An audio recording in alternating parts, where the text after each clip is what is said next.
A chave de ouro para o sucesso. Emmett Fox.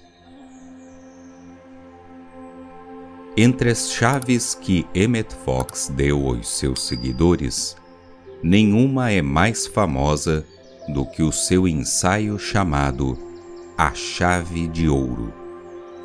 Milhões de cópias foram vendidas em muitos idiomas: francês, alemão, espanhol, português, grego, russo e até mesmo no dialeto hindustani, que foi o mesmo usado por Mahatma Gandhi.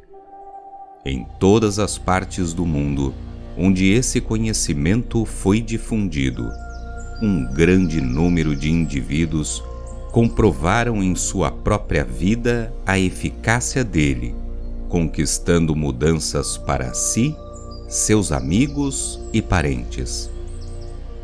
Houveram milhares de cartas ao longo dos anos endossando o valor de The Golden Key. Ele foi parafraseado por uma série de líderes religiosos que têm adotado sua receita simples para ficarem longe de problemas. Veja a Deus onde o problema pareça estar. Pense em Deus em vez da dificuldade. Se alguém puder fazer isso com sucesso, e centenas de milhares têm feito isso, o problema se evapora, a dificuldade desaparece e apenas o bem permanece em seu lugar. Às vezes as pessoas têm perguntado: como devo pensar em Deus? Emmett Fox responde a isso quando abordarmos os 7 principais aspectos de Deus que dará a você, estudante e praticante, instruções simples, mas concretas para pensar em Deus em qualquer tipo de problema ou situação. Ele diz: alguma vez você já se questionou o que é Deus? Nós somos chamados a nos distanciar dos problemas e pensar sobre Deus. Mas como podemos pensar sobre Deus? Qual é a sua natureza? Qual a sua imagem? Onde ele está? Podemos realmente entrar em contato com ele? E se sim, como? A primeira e mais fundamental coisa que se precisa compreender é que Deus não é um tipo de homem superpoderoso. A maioria das pessoas diria: claro que não. Mas minha experiência mostra que a maioria das pessoas, ainda hoje, em seus corações, pensam em Deus como apenas um homem expandido, extraordinariamente sábio e de poder infinito, mas ainda assim, um homem. Essa ideia é, na realidade, uma projeção de suas próprias personalidades, o que exige um pouco de reflexão para demonstrar que tal ideia não pode ser verdadeira. Em filosofia, chama-se a esse Deus de antropomórfico. O homem, então, em sua finitude, explora o universo sem limites, através dos seus telescópios ou as menores partículas de uma substância através do microscópio, e não é capaz de falar nada a respeito da criação infinita da qual ainda está completamente inconsciente. Deus é absoluto, infinito, ilimitado. Reflita sobre isso todos os dias de sua vida, e uma só vida não será longa o suficiente para compreender tudo o que isso significa. Uma grande dificuldade prática em se discutir Deus é o fato de não termos um pronome adequado para empregar. Temos usado a palavra ele e dele. Não temos outra alternativa, mas essas palavras são muito equivocadas, porque inevitavelmente sugerem um homem ou um ser masculino. Dizer ela e dela seria igualmente absurdo, enquanto a palavra isso traria uma sensação de falta de reverência, pois sugere um certo objeto inanimado e pouco inteligente. O estudante é convidado a ter em mente que o uso de ele ou dele é uma improvisação inevitável e serve para dar algum sentido em seu pensamento. Não há maneira de encontrar Deus exceto pela oração. E oração é pensar sobre Deus. A Bíblia diz que Deus é Espírito, João 4:24, e que devemos adorá-lo em espírito e em verdade. Adorá-lo em espírito significa obter um entendimento espiritual da sua natureza.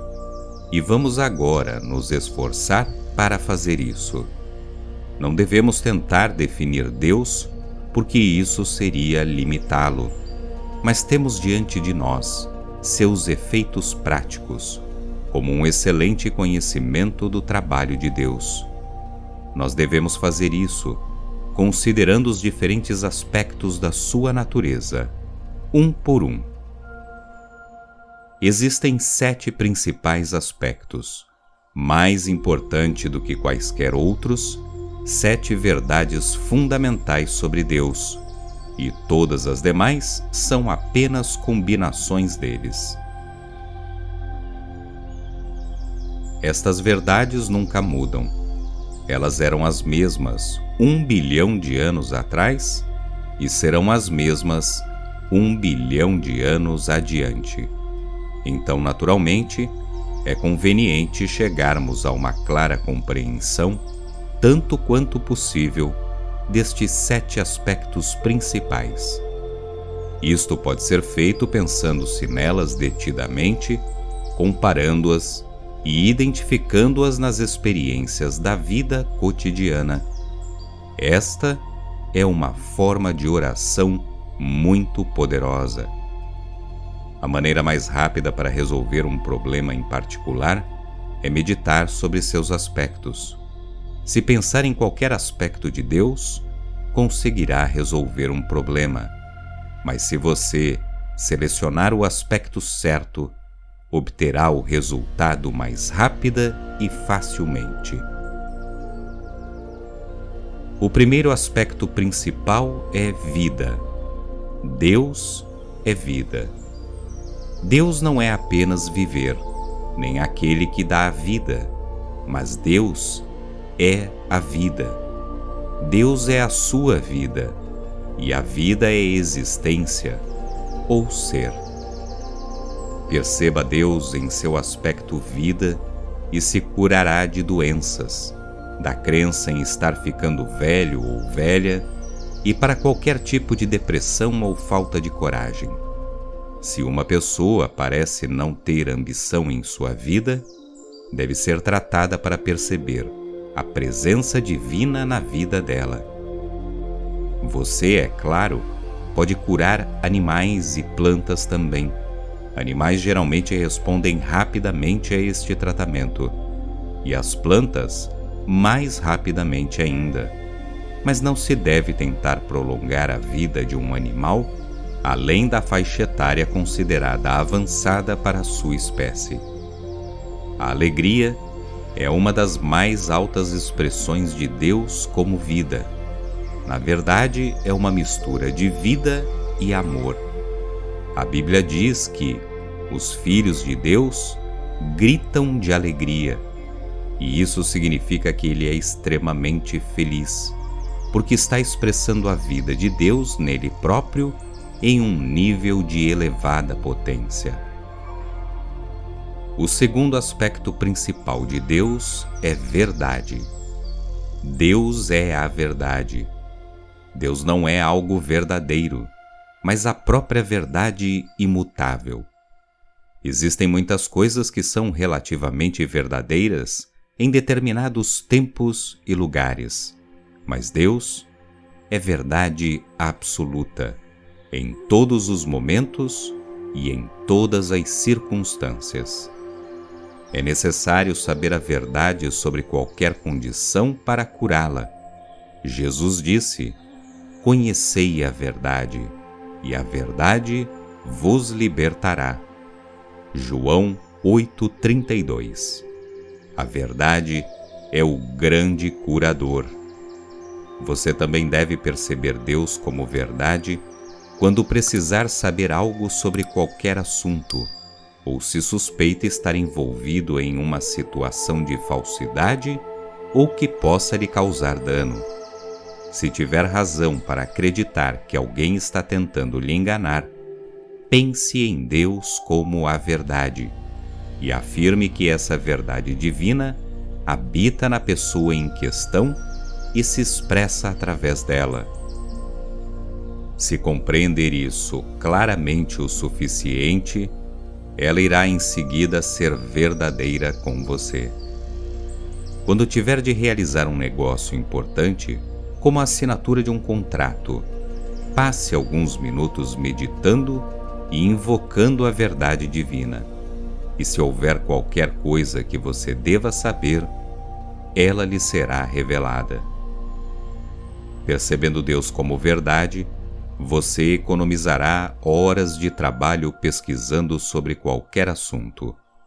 Você será sempre guiado ao livro certo, ao lugar certo ou à pessoa certa sem perda de tempo. Ou a informação necessária chegará até você de alguma forma inesperada. O terceiro aspecto principal de Deus é amor. Deus é amor. Deus não é amável, mas o amor em si mesmo, o que provavelmente seria para nós o mais importante dentre os 7 aspectos em nossa experiência prática. Não há nenhuma condição que o amor e a boa vontade não possam curar. Não é difícil desenvolver um senso de suficiente amor com a finalidade de curar. A melhor maneira de se livrar do medo é perceber o amor divino. Se você amar a Deus, afirmando-o, o que significa amá-lo mais do que o seu problema, a doença, dificuldade, carência ou medo serão curados. Se puder nutrir a sensação do amor divino e impessoal para com todos, ninguém poderá lhe prejudicar.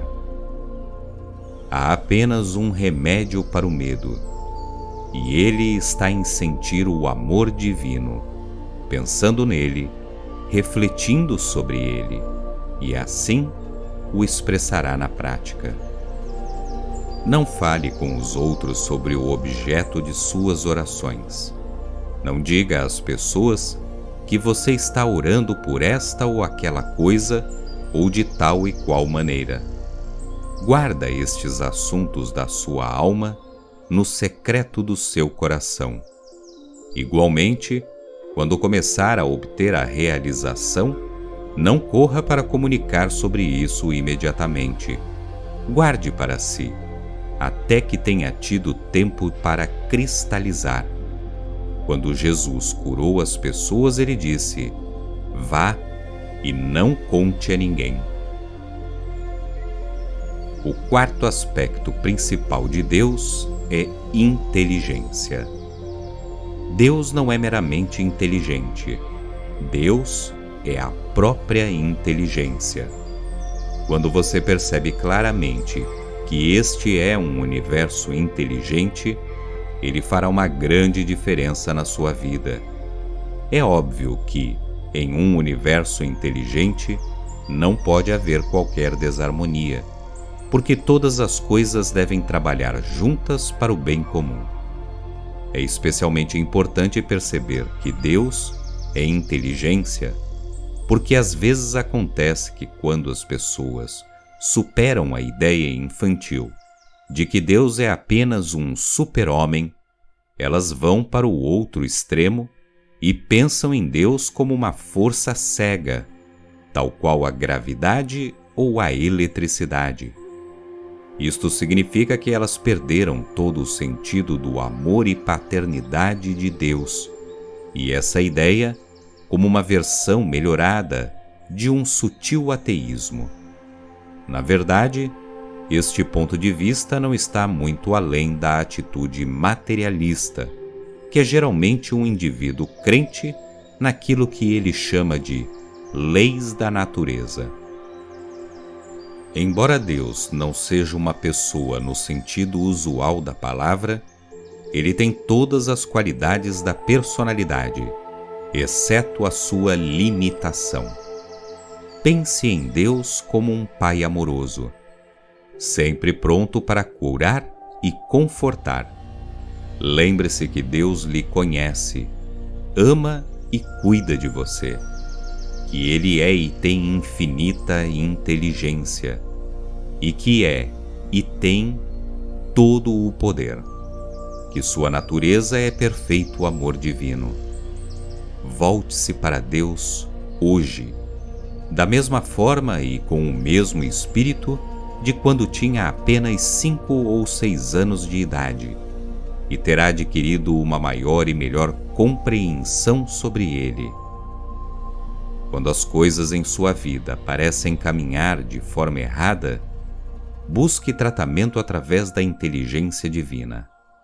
Faça esse exercício de 2 a 3 vezes por semana, pensando sobre isso e assumindo sobre si mesmo.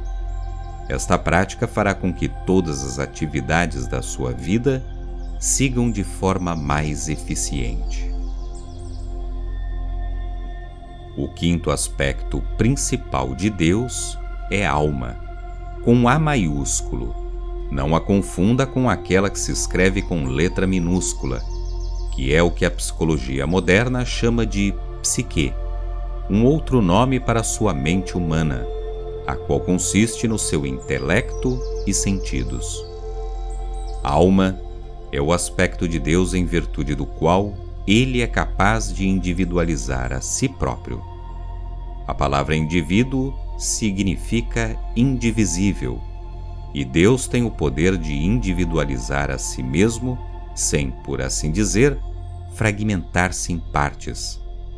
Portanto, o verdadeiro eu, o Cristo interior, o homem espiritual, o eu sou, ou a centelha divina, como pode ser denominada de variadas formas, é uma individualização de Deus.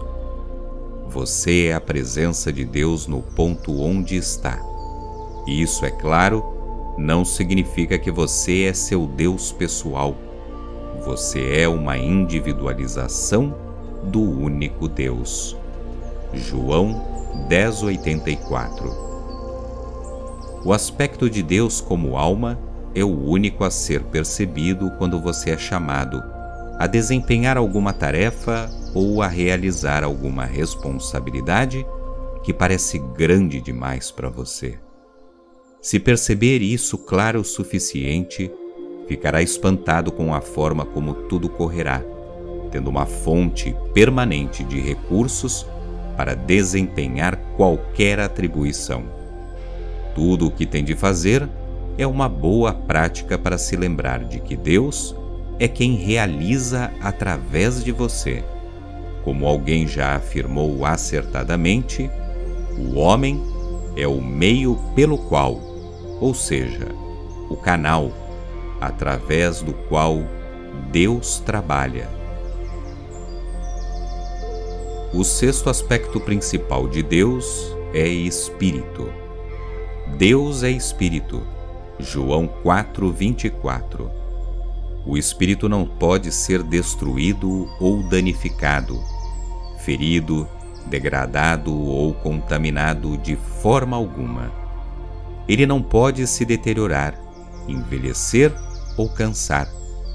Não conhece o pecado, a condenação, o ressentimento ou o desapontamento. Ele é o oposto da matéria, que sempre se deteriora e desgasta. E isto é realmente esplêndido, porque significa que o mundo está em constante renovação. Muito do progresso material é devido a este fato. Por exemplo, se os automóveis não se desgastassem, ainda estaríamos usando modelos primitivos de 40 ou 50 anos atrás. Nós nunca devemos mentalmente nos apegar aos objetos materiais, mas estarmos sempre prontos para renovar e melhorar o uso que fazemos deles. Toda beleza, tudo de bom, toda a alegria são a presença de Deus apreendido através do véu da matéria. O momento para realizar o aspecto de Deus como Espírito é quando algo parece estar danificado ou em decadência. Se você puder perceber a presença do Espírito, onde o problema parece ser a condição do mal, começará a melhorar. E se sua consciência for suficientemente clara, a condição será completamente curada. Quando Jesus viu o homem com a mão atrofiada, ele percebeu a verdade de que aquela mão era espiritual e por isso ela foi curada. Quando você perceber que qualquer coisa que se apresente não é uma realidade material, mas uma ideia espiritual vista de forma limitada, ela será transformada para melhor. Não importa se trate de algo vivo, como uma parte do seu corpo, um animal ou uma planta, ou mesmo um objeto inanimado. A lei é a mesma. Os chamados objetos inanimados são realmente ideias espirituais. Sua mesa, seu relógio, seus sapatos, sua casa, vistos através de uma aparência limitada que chamamos matéria. Um animal é um agrupamento maravilhoso das ideias de Deus, no qual a inteligência é um componente principal, mas não se apresenta como uma individualização, tal como no homem. Não teorize muito sobre este assunto, mas experimente de forma prática estes ensinamentos. Quando algo estiver apresentando problemas, afirme e tente perceber que na realidade isto se trata de uma ideia espiritual, e veja o que acontece. Se um automóvel ou qualquer outro tipo de mecanismo apresentar problemas, tente tratá-lo desta forma. Eu sei que isso vai soar fantástico para as pessoas não familiarizadas com a lei espiritual, mas afirmo, deixe de lado o ceticismo e apenas faça o teste. O sétimo aspecto principal de Deus é princípio, e este é provavelmente o menos compreendido. As pessoas não costumam pensar em Deus como princípio, mas ele o é. Um exemplo fácil de um princípio em ação que pode ser observado na vida cotidiana é: a água procura o seu próprio nível. Este é um princípio. Não se aplica a um tipo de água em particular, nem seu curso em uma determinada localidade. É um princípio geral e verdadeiro, aplicável a toda a água em todos os lugares da Terra. Não é uma condição especial ou decorrente de uma ação particular, e por isso é um princípio. Este princípio, como qualquer outro, era verdade 1 bilhão de anos atrás e vai ser verdade 1 bilhão de anos adiante. Portanto, o princípio nunca muda. Deus é o princípio da perfeita harmonia, e portanto Deus não muda. Ele é a perfeita harmonia, é a natureza da sua criação. Orações são atendidas porque Deus é o princípio, e quando oramos nos harmonizamos com a lei do ser. A oração científica não tenta mudar a lei ou realizar exceções em nosso favor. Aquele que ora não pede a Deus para abolir as leis da natureza para sua conveniência temporária, mas sintoniza, por assim dizer, com o divino princípio, e então as coisas se ajustam perfeitamente, porque na situação em particular, a perfeita harmonia e a ação correta que podia ser vista anteriormente. Por isso é sempre uma questão de sintonizar-se com Deus através da oração. Um tratamento simples, mas poderoso, é lembrar-se de Deus como princípio, o princípio da perfeita harmonia. E, portanto, perfeita harmonia é a lei operando em todo o caso. Este aspecto de Deus, ou seja, o princípio, pode ser utilizado a qualquer momento, mas é especialmente útil quando você estiver se sentindo desanimado, com sentimentos negativos ou envolvido em qualquer tipo de situação prejudicial. Assim também, onde parecer haver qualquer sentimento de vingança ou rancor, elas se derreterão sob a percepção de que o princípio divino é o único poder que existe e não há nenhuma existência real no mal. Estes são os 7 principais aspectos de Deus, e não se pode realmente traçar uma linha rígida e linear entre eles. Na prática, muitas vezes, é melhor lidar com um problema particular adotando-se 2 ou mais deles. Existem muitos atributos de Deus, como sabedoria, beleza, alegria e assim por diante, mas são fenômenos compostos, ou seja, constituídos de 2 ou mais dos 7 principais aspectos. Podemos citar 2 sinônimos para a palavra de Deus, são eles: mente e causa. Cada um significa exatamente o mesmo que a própria palavra Deus. Deus é o nome religioso para o Criador de todas as coisas, enquanto mente é um nome metafísico. Causa, por outro lado, é o nome que a ciência adota para designar Deus. Qualquer coisa que tenha qualquer existência real é uma ideia na mente única, e esta é a interpretação metafísica do universo. Do ponto de vista das ciências naturais, podemos dizer que toda criação é o resultado ou efeito de uma causa, Deus, e que não existem causas secundárias. Uma causa não pode ser conhecida diretamente. Ela só pode ser conhecida pelo seu efeito. E assim, o universo é a manifestação ou efeito da causa, Deus. E porque Deus é bom, o universo e toda a manifestação têm de ser muito bons também. Mude de ideia. Enquanto trabalhava como engenheiro elétrico em Londres, Emmett Fox começou a ler sobre o movimento americano de metafísica. Ele logo descobriu que muitas pessoas estavam nele também, inclusive grandes pensadores da época, como o juiz Thomas Troward. O Dr. Fox trabalhou com Troward, que no devido tempo sugeriu a ele espalhar os ensinamentos aprendidos.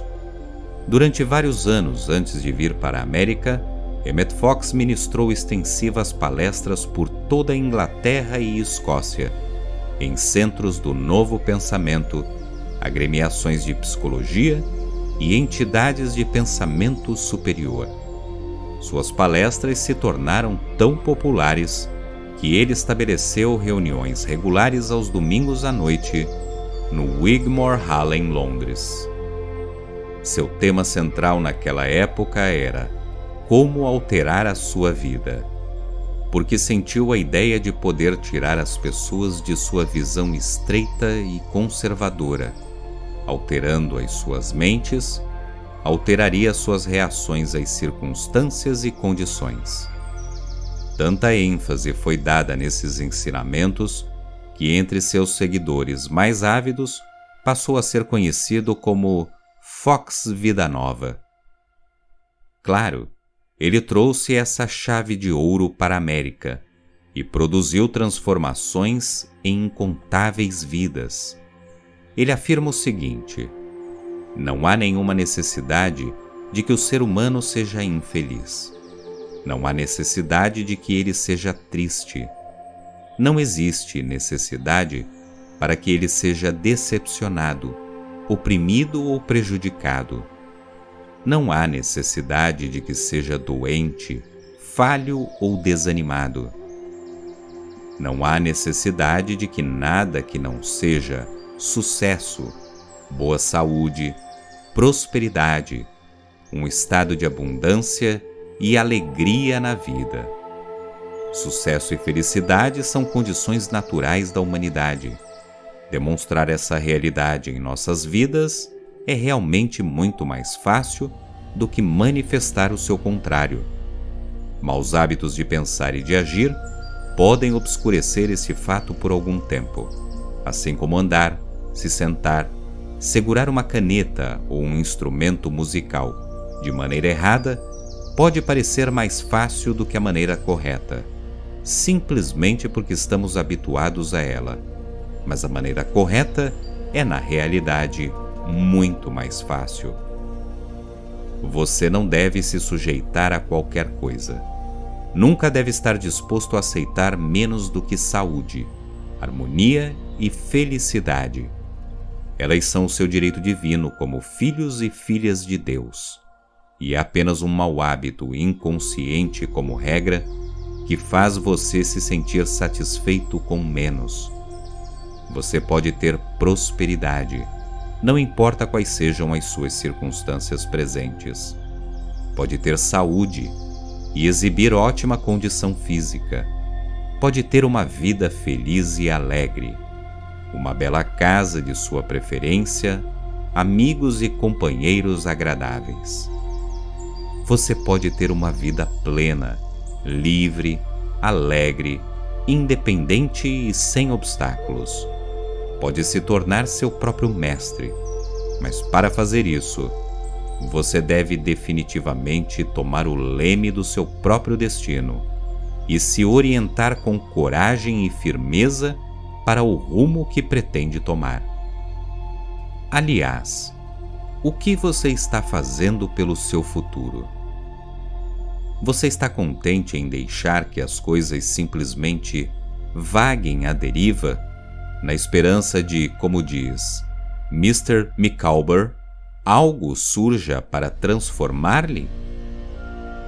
Se não acreditar que existe uma forma de escapar deste modo de vida, nada jamais irá se transformar, a menos que você exerça sua liberdade de transformar-se a si mesmo, tornando-se conhecedor das leis da vida e aplicá-las em suas próprias condições individuais. Essa é a única maneira. Caso contrário, os anos passarão muito rapidamente, deixando-lhe estagnado ou estagnada no lugar onde está agora, se não pior, pois não há limites para o resultado do pensamento, tanto no bem quanto no mal.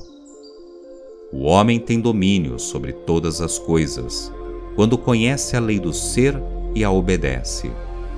A lei lhe dá independência, de modo que se torna capaz de construir sua própria vida à sua própria maneira. A lei lhe dá poder para atingir a prosperidade e posição de destaque, sem infringir os direitos e oportunidades de qualquer outra pessoa. A lei lhe dá o poder para superar suas próprias fraquezas e falhas de caráter. Ela lhe dotará com o dom que chamamos originalidade, ou seja, fazer as coisas de uma maneira nova, melhor e diferente de todos os demais. A lei lhe dará autoridade sobre o passado, assim como sobre o futuro, e você se converterá num mestre do karma ao invés do seu escravo. Oh, como eu amo a tua lei! Não adie o estudo da lei por mais tempo. Procrastinação, conforme nos dizem, é o ladrão do tempo, e outro provérbio ainda mais enfático afirma que ele pavimenta o próprio inferno, não com más intenções, mas com boas. Mas a vereda dos justos é como a luz da aurora que vai brilhando mais e mais até ser o dia perfeito. Provérbios 4:18. Por isso, é importante saber o que a lei do ser é. A Bíblia revela de várias maneiras. No Antigo Testamento está escrito: como um homem pensa em seu coração, que é o seu subconsciente, assim ele é. No Novo Testamento encontramos: tudo o que o homem semear, isso também colherá. Em metafísica, muitas vezes dizemos que pensamentos são coisas, ou, assim como dentro, também é fora. Emmett Fox, em sua obra Os 10 Mandamentos, oferece uma concisa definição moderna. Ele diz: há uma grande lei fundamental, a lei do ser, a soma de todas as leis da vida.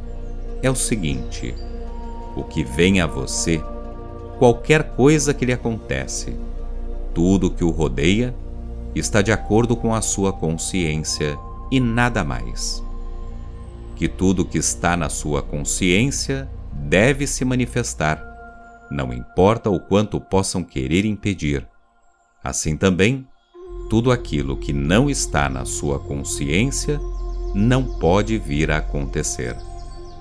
Então, à medida que estudarmos esta lei do ser e a incorporamos completamente em nós mesmos, cada vez mais nos tornamos donos do nosso próprio destino.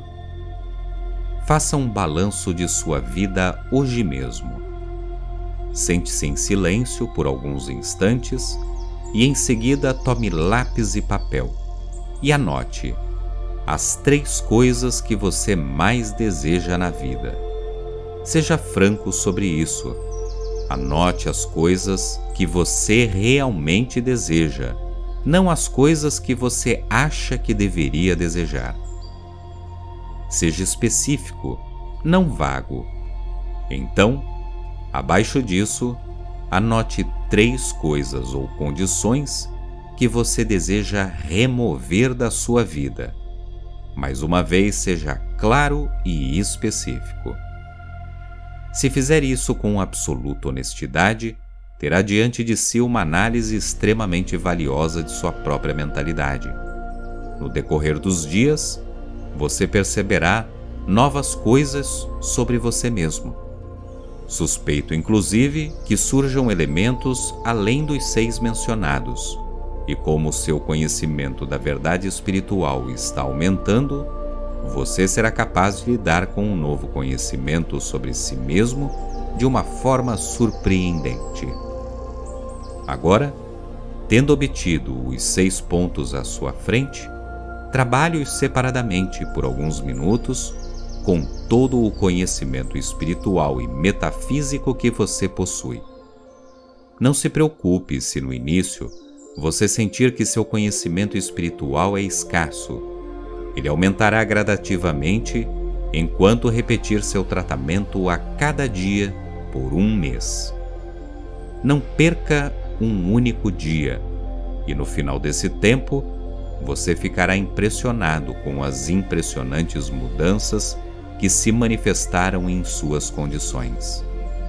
Para aqueles que não estão familiarizados com o tratamento espiritual, um método bastante simples e eficaz é o seguinte: reivindique suavemente, mas com determinação, que a grande força criativa viva do universo está trazendo cada um dos seus 3 primeiros desejos, à sua maneira, no seu próprio tempo e em sua própria forma. Em seguida, afirme que a mesma grande potência está dissolvendo cada um dos 3 últimos, também em sua própria maneira. Não tente ditar a forma exata em que as novas condições devem acontecer. Não fique tenso ou hesitante. Não deixe que ninguém saiba o que você está fazendo. Não olhe impaciente para as evidências do dia à espera por resultados, mas faça seu tratamento e esqueça-o até o dia seguinte. No sossego e na confiança está a vossa força. Isaías 30:15. Depois de estabelecer as regras para uma vida mais abundante e bem-sucedida, e perceber que tantas pessoas têm grande medo da mudança, Emmett Fox salienta que a vida é mudança e nos oferece uma afirmação de conforto para aplacar a dúvida. Eu vejo o anjo de Deus em cada mudança. Esta é uma afirmação que você deve escrever em bilhetes e deixar espalhados por todos os lugares da casa por onde passe, várias vezes por dia, e possa vê-los. É uma das chaves para uma vida de harmonia e progresso. Especialmente nestes tempos críticos, ela se destaca como um farol em um mar tempestuoso. Mudança é a lei do crescimento, e o crescimento é a lei da vida. Sem mudança, não pode haver crescimento, e sem crescimento contínuo, a vida desaparece para o inevitável que nós chamamos de morte. Não há erro maior do que ter medo da mudança, e muitas pessoas inteligentes sentem pavor dela e se agarram ao que é habitual e familiar.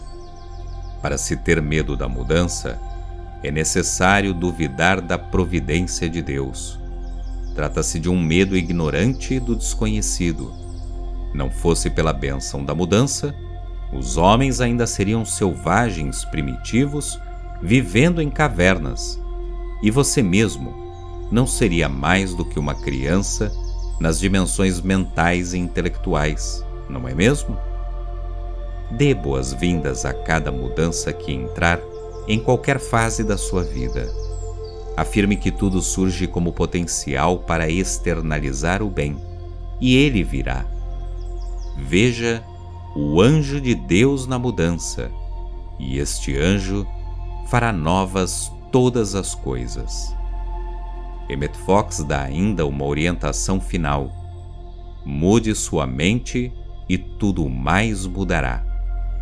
Se alguma condição em sua vida não está do seu agrado, mudar sua mente sobre isso fará com que a condição mude.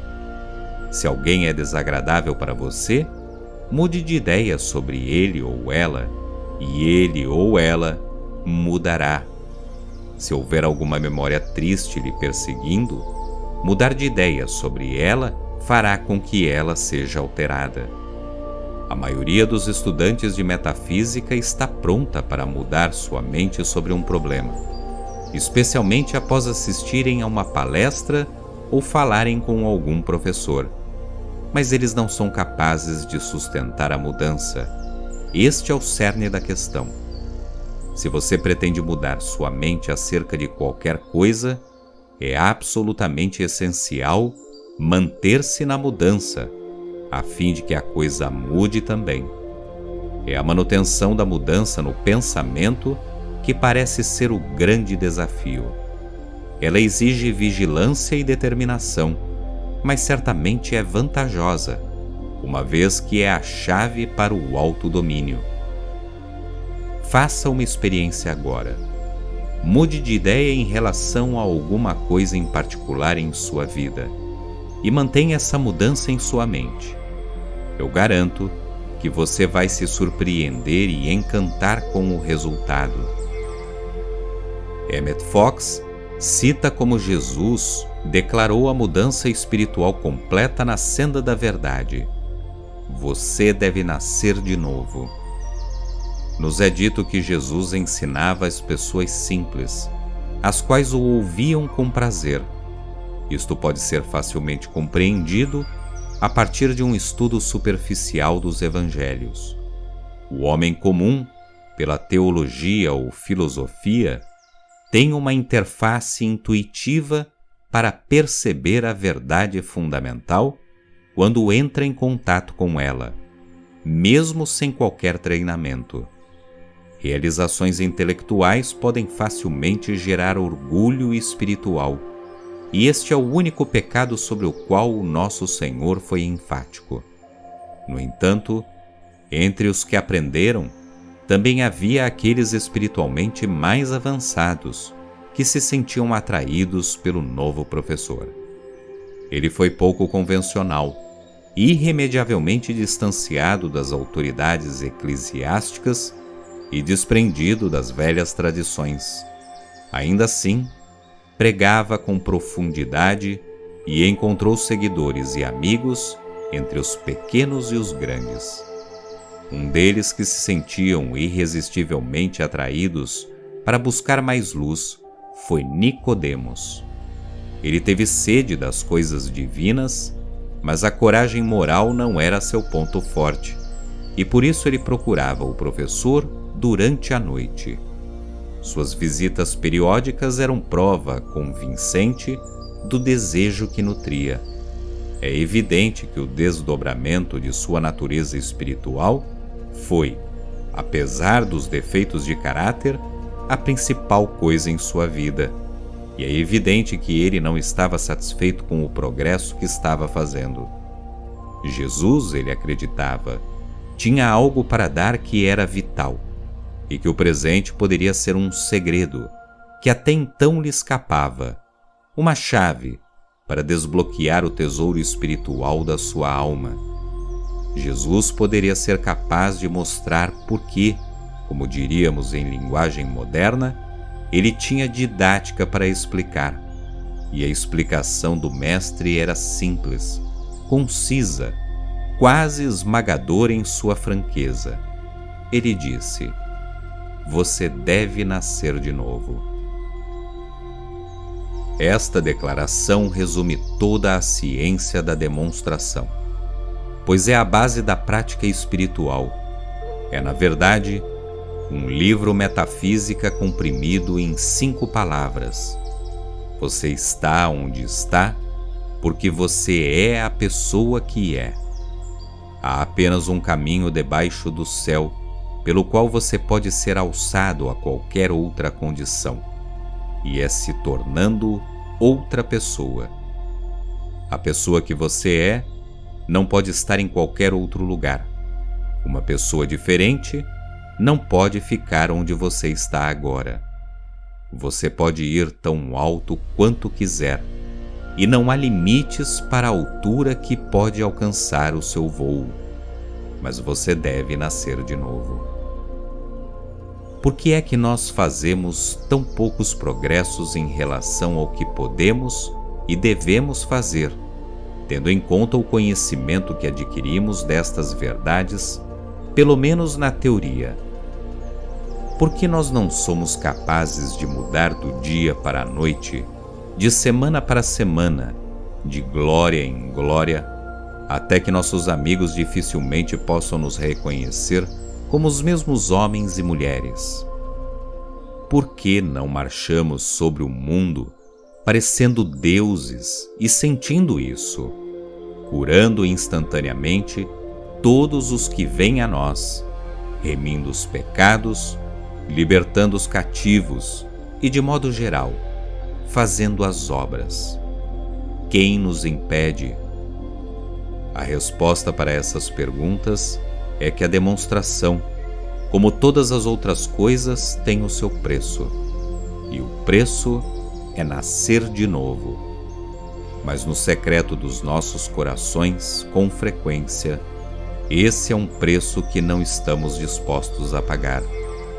Nós estamos apaixonados pela visão de homem ou mulher que somos hoje e por todas as coisas que os constituem, e não estamos preparados para matá-los para que outro possa nascer. Nós penetramos a verdade apenas com nosso dedo mindinho, e as grandes coisas não vêm para nós, até que nos entreguemos de corpo inteiro. Para entrar em verdade com todo o corpo, temos de nos conscientizar de cada pensamento e crença, renovando-os até a inteligência divina e amor divino. É necessário rejeitar todas as coisas, mentais ou físicas, que não se enquadrem nesse padrão.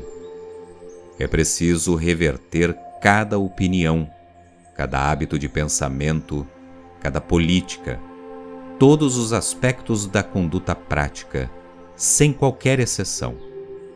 Isto, naturalmente, é algo absolutamente enorme. Não é mera limpeza superficial da alma. Não é nada menos do que a demolição e reconstrução da casa inteira.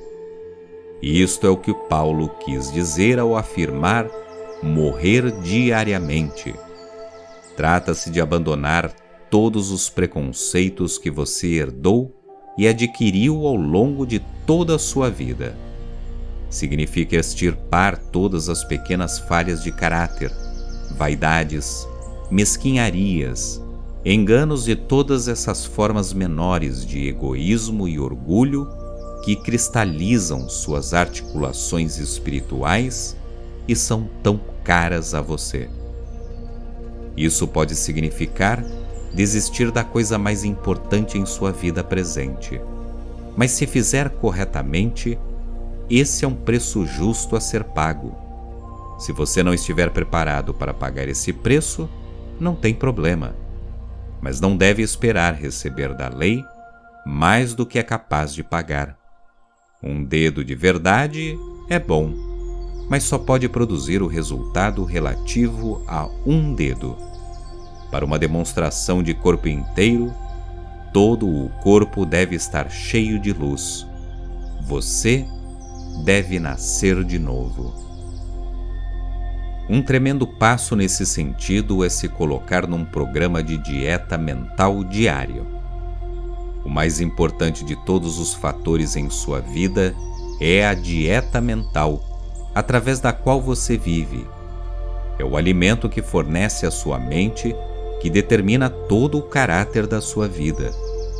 São os pensamentos que você se permite pensar, os assuntos que você permite sua mente se demorar, que faz de você e do seu entorno aquilo o que são.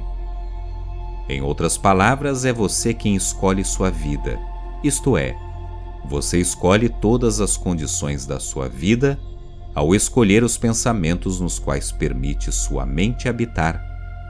O pensamento é a força causal real da vida, e não há nenhuma outra.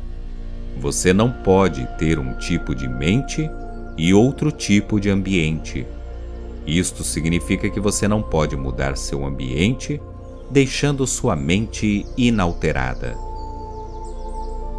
Não se amoldem ao padrão deste mundo, mas transformem-se pela renovação da sua mente, para que sejam capazes de experimentar e comprovar a boa, agradável e perfeita vontade de Deus.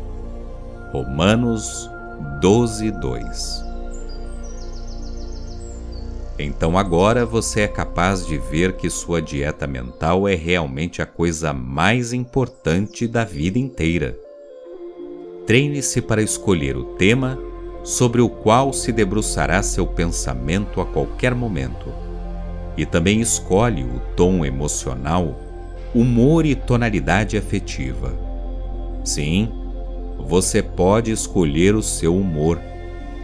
Na verdade, se não pudesse fazê-lo, não teria nenhum controle real sobre a sua vida. Humores habitualmente sustentados produzem a disposição característica de uma pessoa como causa para que ela veja ou não felicidade na vida. A menos que você esteja determinado a cultivar uma boa disposição, isto seria o mesmo que desistir de toda a esperança em conseguir qualquer coisa que vale a pena. Em síntese, se quiser fazer sua vida feliz e uma experiência que valha a pena, você deve começar imediatamente a treinar-se no hábito de selecionar e controlar os pensamentos. Isto pode ser conquistado em apenas alguns dias. A maneira de fazê-lo é a seguinte: faça sua mente se dedicar exclusivamente, durante uma semana, à tarefa de construção de um novo hábito de pensamento. E durante esta semana, não permita que nada mais tenha qualquer importância em comparação a isso. Se agir desta forma, então, essa será a semana mais importante da sua vida inteira, será literalmente o seu ponto de virada. Esta é a sua receita. Durante 7 dias, você não deve se permitir habitar, por um único momento que seja, por qualquer tipo de pensamento negativo. Você deve assistir-se durante uma semana inteira como um cão em frente a uma máquina de frango assado, e não deve, sob qualquer hipótese, permitir que sua mente se debruce sobre qualquer pensamento que não seja positivo, construtivo, otimista ou algo do tipo. Esta disciplina vai ser tão extenuante que você não poderia mantê-la conscientemente por muito mais do que uma semana. Mas eu não lhe pedirei para fazer isso. Uma semana será suficiente, porque esse é o tempo necessário para que um novo hábito de pensamento construtivo comece a ser estabelecido. Extraordinárias mudanças positivas começarão a entrar pelas portas da sua vida, encorajando-lhe enormemente, e então o futuro cuidará de si mesmo. Não inicie esse processo de forma leviana. Pense nisso por 1 dia ou 2 antes de começar. Em seguida, invoque a graça de Deus dentro de você para seguir contigo. Assim que iniciar, siga diretamente pelos 7 dias. Isto é essencial. A ideia é ter 7 dias de disciplina mental ininterrupta, a fim de obter uma mente curvada definitivamente em uma nova direção, de uma vez por todas. Se iniciar de forma receosa, ou mesmo seguir bem por 2 ou 3 dias e depois, por qualquer motivo, recair na dieta, a única coisa a fazer é se desligar do esquema completamente durante vários dias e, em seguida, iniciar desde o começo, sem saltos, por assim dizer. Você deve ter bastante clareza que o que este regime exige é que você não se entretenha ou deixe habitar por coisas negativas. Observe com atenção. Não importa que pensamentos possam vir até você, desde que não se prenda sobre eles. Naturalmente, muitos pensamentos negativos virão para você durante todo o dia. Alguns deles irão passar à deriva de sua mente. Outros serão dados a você por outras pessoas, seja numa conversa, numa notícia desagradável, talvez por carta ou telefone, ou você saberá sobre crimes e desastres através das manchetes dos jornais. Estas coisas, no entanto, não importam, desde que você não os entretenha. Na verdade, são as mesmas coisas que fornecem a disciplina para transformá-lo durante este período de decisão pelo despertar. A única coisa a fazer é afastar-se do que quer que esteja sendo apresentado, interna ou externamente, e imediatamente pensar algo bom, bonito, alegre e construtivo. O melhor de tudo, pensar em Deus, como explicado em The Golden Key. Uma palavra de cautela. Não diga a ninguém que você está realizando esta dieta mental, ou que pretende alcançar com ela. Mantenha esse tremendo projeto estritamente para si mesmo. Lembre-se que a sua alma deve ser o lugar secreto do Altíssimo. Quando você atravessar os 7 dias com sucesso e garantir sua demonstração, permitindo que um tempo razoável decorra para estabelecer a nova mentalidade, e em seguida poderá contar a história a qualquer pessoa que julgue suscetível de ser ajudada por ela. Finalmente, lembre-se que nada dito ou feito por outra pessoa tem poder de tirar-lhe da sua dieta. Apenas a sua própria reação em relação à conduta da pessoa pode fazer isso. Continuaremos na parte 2.